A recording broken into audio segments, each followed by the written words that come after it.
on the line. Katt Williams is in the building on the phone. What's up, Katt? How you doing, brother? Doing good. Thank you so much. How's everybody? Man, we're excited. You're coming to our fair city, and you're coming to shut it down as you always do, man. So we got... Man, there are two true statements. There is nothing like New York City, and there's nothing like the good old Barclays.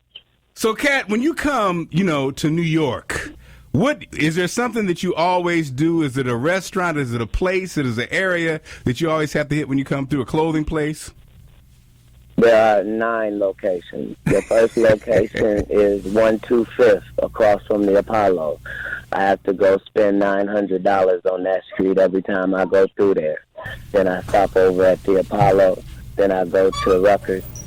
And then I go hit up 4 eateries, one in Chinatown, one in Harlem, one in Queens, and one in Brooklyn.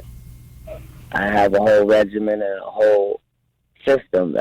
I have to pay pilgrimage to Sylvia's if I am on the grounds of New York City. There is no way that I can't, for that was the way it was when she was alive, so it has to continue as such.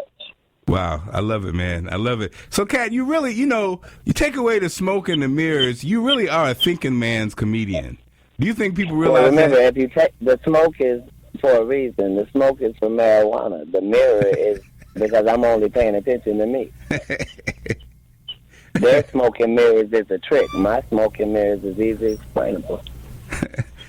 and so, Katt, when you are, when you started this, when this was just a dream, and now you're living that dream. I didn't even have this as a dream. This was way better than my dream. My dream wasn't this good. In my dream, I was working hard. Yeah, what were you doing? This is a blessing that I got. I got a blessing. So to be in the economy that we've been in for the last 30, 40 years, and to say that the primary way that you've made your money is off of your thought process, it wouldn't really matter what people said about you. Mm. So, Katt, what was that when you were young? What was the dream? What did you see yourself being? I didn't have financial dreams because I was a child. I don't think children view money like that. I certainly didn't. Every time I wanted to be something, it was because I thought it was something I was going to excel at. I didn't know that there was salaries and checks to everything. So when I wanted to be a pirate, I thought the better pirate you were, the more treasure you got.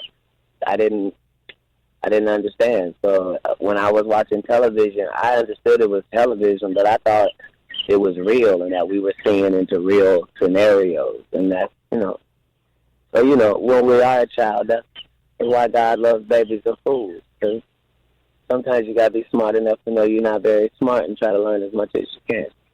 I hear are those birds in the background, man? You chilling somewhere? I'm always chilling somewhere, sir, even in the hood. What advice? Look, man, I'm going to my questions, Katt. What advice would you give? What advice would you give the young Katt Williams? None. He has done everything that I thought, and then he did a million things that I never even thought he had the potential to do. He has proven to me to be tender and emotional when those things are justified, and harsh and rigid and unbendable when that is the answer. I've seen him go through trials and tribulations. I've seen him be surrounded by fake love and real hate. I've watched him when people were saying nice things about him, and I've watched him when people were saying horrible things about him, and it does not appear to ever bother his body of work or his relationship with his fan base. And so I would tell him to just take a little pressure off of himself and do more stupid stuff. The gift of gab, man. You have a way with words, Katt. Has that always been the case? You said it's called the gift of gab. Yes. That means, for it to be a gift, that means it came from somewhere. So if it came from somewhere, then it's a rhetorical question. Did I always have it? See, my IQ is 146. That's what makes the crazy part so hard to deal with. You're right. Man, can you tell me your top 3 comedians currently? Or of all time? Yes. Okay, they're all the same answers for me. Richard, Jenny, Patrice O'Neal, and George Carlin. Wow. And it's interesting because I heard Ari Spears, he also gave love to Patrice, man. What was the thing? What was Patrice? What was it about Patrice that made it special for you? Is that some of us knew he was an angel even when he was alive. Hey, man, Katt, I'll tell you what, I would love to interview you in person, but this has been great, man. Thank you so much. You made my night. Well, thank you to the good people of New York City. It is always a pleasure as an artist. I can remember coming to New York City and praying that it would be 30 people in one of them small clubs that would last.